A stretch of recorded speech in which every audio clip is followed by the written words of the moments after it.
Oh, hi. Didn't see you there. I'm Louie, CEO of Polar Bear Productions, the leading and sole manufacturer of all polar bears in the world. That's right, polar bears are made, not born, because birth is a myth. So, why are we the top brand when it comes to polar bears? Well, it's mostly because we absorbed all of the competition until we had formed an unstoppable monopoly in the industry.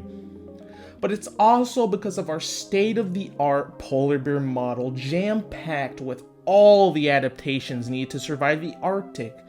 You might be asking, what sort of high quality features are built into these little gremlins? Well, let me show you. Polar bears live in the Arctic, one of the coldest places on this tiny space rock that we call home. That place can be pretty cold. As cold as negative 46 degrees Celsius. That's some pretty chilly stuff, and I don't think a coat will suffice.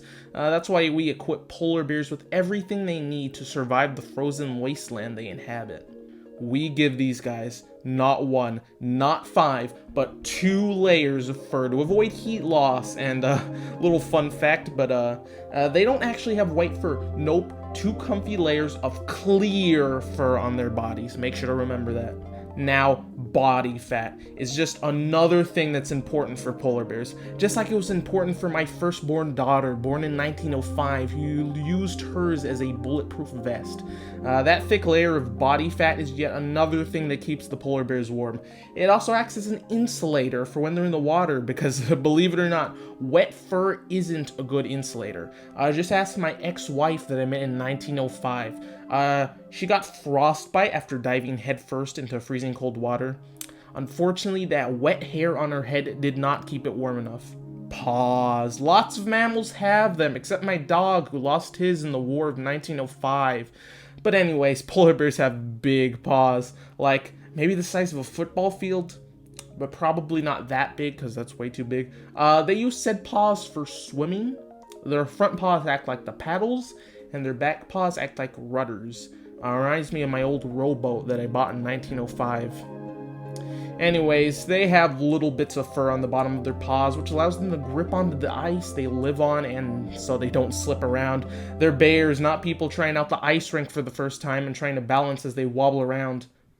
Oh, and you just can't forget those claws. Those things are sharp, just like my trusty hunting knife from 1905. They use their claws for catching prey and for gaining traction on the ice, because like I said before, they're bears, not figure skaters. Finally, we move on to the ears and the tail. Their ears are small and round and work really well. Seriously, polar bears can hear really well. Just like I heard my ex-wife cheating on me in 1905. Aside from incredible hearing, polar bears also have a phenomenal sense of smell. But back to the ears, those things being small and round helps those little critters, helps them conserve that heat. Same goes for their short and compact tails. Because, like I said before, the Arctic is absolutely cold, just like my ex-wife during our divorce trial in 1905.